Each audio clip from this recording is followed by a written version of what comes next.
Yeah, he can do it. Yeah, all right. Can you hold it up a little higher for me? Sure. Perfect. No, I'm good with it. You can toss her down and I'll grab her from you. Okay. Yes, no.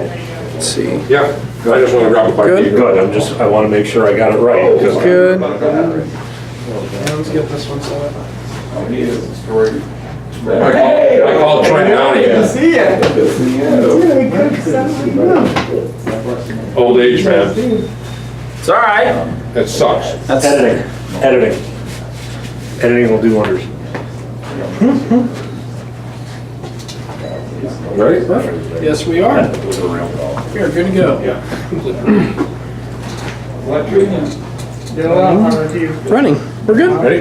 Yep. All right, hanging out with Dave Manspeaker, the Blair Hills guys.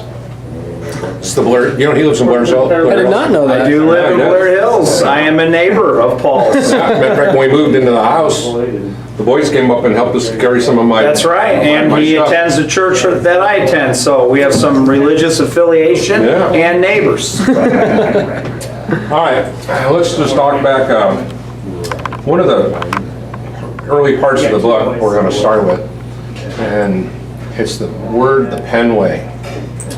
He started a mindset with him and Dr. Spiker collaborated on. So define the Penn way.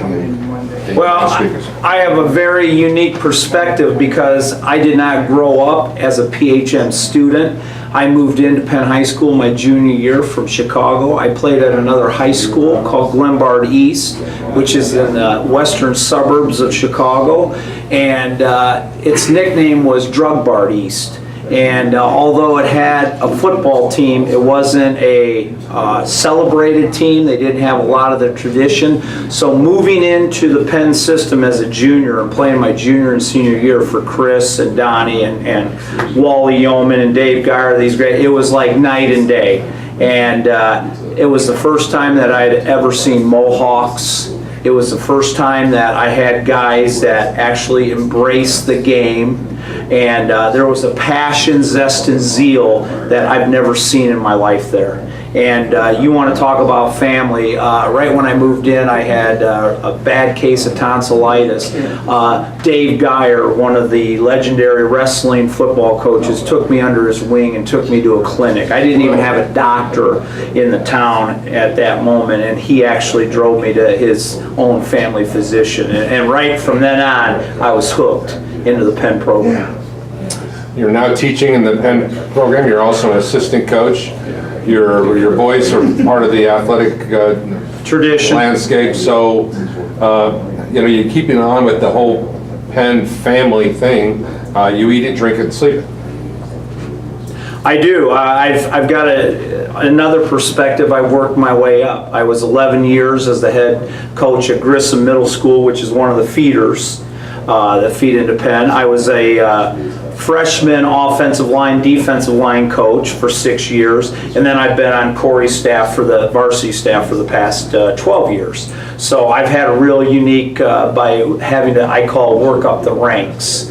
And so I've been at every level within our program, and it's been nothing but a great experience for me. Any difference in the coaching styles between Chris and Corey, other than Corey's youthful enthusiasm out there on the field? Definitely Corey. I'm side by side with him every Friday night on the stands in the game, and he is a passionate person. But playing for Chris as a past player, I know he had passion too. He would get in your face, I guess to call it, and he knew how to 18-year-old would think and how to motivate you. Both guys are tremendous leaders in how to push people to get the most out of their skill level and their talent level. I want you to take me back to the first time you put on a Penn helmet. Okay. As a high schooler. What do you remember? I just remember that it was hard work. I mean, I tell you what, we were in they used to call it the cage, where we had a universal machine, and it felt like 130 degrees in there, and we're working out in this old universal machine next to the pool. and it was just extremely hard work. Then you're thinking, okay, this is okay, I can get through. Then we go out and we start running. And I actually remember being physically sick because I had never worked so hard for a program until I got to Penn. And I actually think I threw up several times my first few practices because the demanding of not showing up and really taking it as serious as what these people take it as. So that, I remember that as it was an adjustment for me coming from another program in Chicago that didn't have the expectations that Penn has. We hear that term a lot, expectations. Expectations of winning, expectations for the position, not the player, expectations. Would that be a good word to define what the Penn way is? Totally. There's 100% in that. Corey and both Giesman expected a high expectations, not only for the coaching staff, but also for each of the players at that position. Special teams, how you act on the bus, going in and having that locker room cleaner when you leave than when you got there. All those little things add up to what the mystique of Penn High School. All right, I want you to take me back to running out onto the field for the first time, game time as a Penn athlete. What was that for you? We had a jamboree back in the day, so seeing the community backing high school football, it was at Mishawaka High School when I played, and there were several teams there, I think six or eight, and seeing the stands packed and the excitement, that was something that I hadn't seen in Chicago compared to here. And from what I talked to the old timers about South Bend football and how school field used to be filled, it saddens me because I do a lot of the JV games at school field and of course the varsity games, and I look over at the opposite sidelines and see it empty, and I think, wow, how neat that would have been, because I did get a little bit of that at Penn when I played at the Jamboree. I got that awe of looking up and seeing how many people on both sides in Steel Stadium. It was filled and there was excitement about it. Freed Field. Tell me about what Freed Field is all about. Freed Field is, that's our home. That's where we work. I'm part of I'm head of conditioning for Corey, and we work hard, and a lot of times we're under the lights late at night running. Summertime, we're running. We're doing camp this week, and we're putting in the time, and there's that mystique there. It's not about the field. It's not about the bling, I call it, like Oregon. It's about how hard that our guys put in the work, and we put in work. And he expects every kid to do his best. That was something that he taught me that I utilize in my own classroom on a daily basis. Your best is your best, and my best is my best, but you better do your best. And I really take that upon myself as a teacher and as a position coach for Corey, that's what we expect. Both the coaches have established a mindset for their assistant coaches that you are there as the head coach of your department. Linebackers coach, linebackers, defensive backs coach. So being the head coach of your entity, whatever that may be, Corey may change that next year, it all depends. But how does that make you feel as a coach? It makes me feel that I have ownership in the program.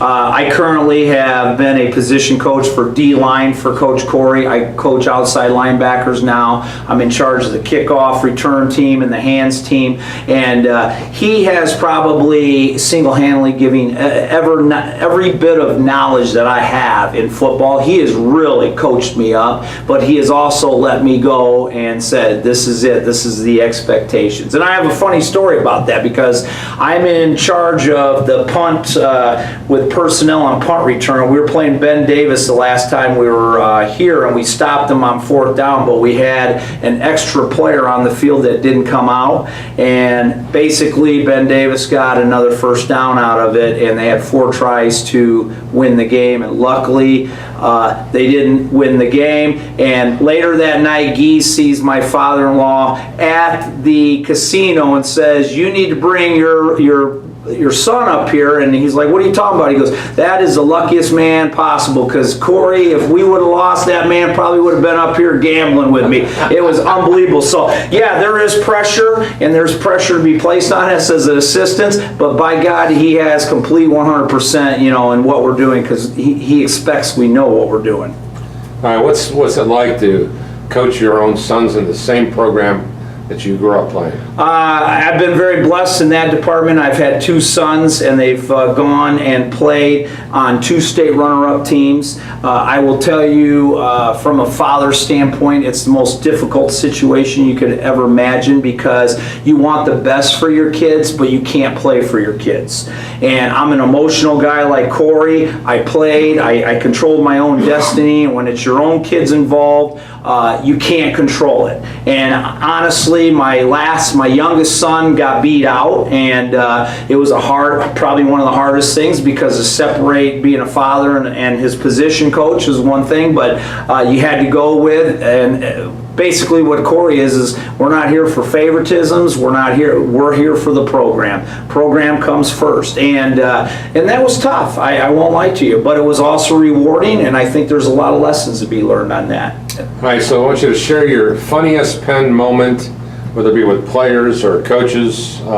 Is there something that jumps off the page that just makes you laugh every time you think about it? Coach Giesman, I was a player my senior year against Fort Wayne Snyder, and he made me a captain. And it was during the time that Rocky Balboa was very popular. And I was an animated guy, and I went out into the Fort Wayne. There was probably 2 feet of mud, and I actually shake hands with Rod Woodson, and I start doing the Rocky, like, punching. And he's looking at me like, do you know who this guy is? And being from the Chicago area, not really following high school football, I really didn't know who Rod Woodson was. So after the game, we had lost.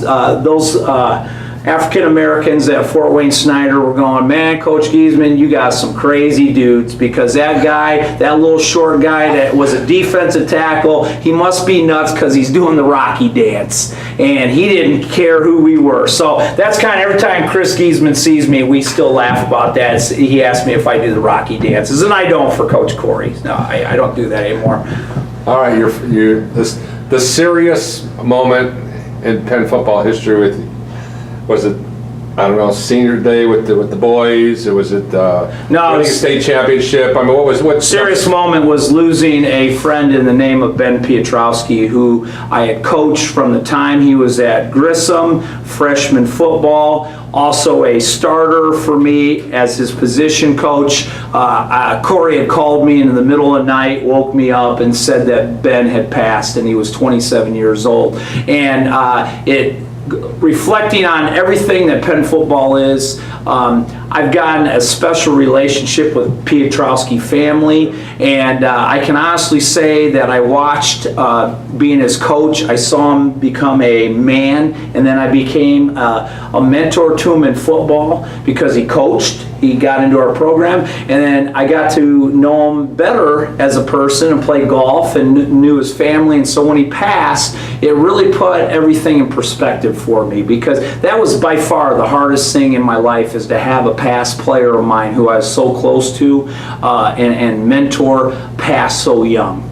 And it really helps me as a coach now to put perspective in the coaching. I really try to make it upon myself it's not all about football, it's about relationships, and trying to make these young men the best that they possibly can in all realms of their life.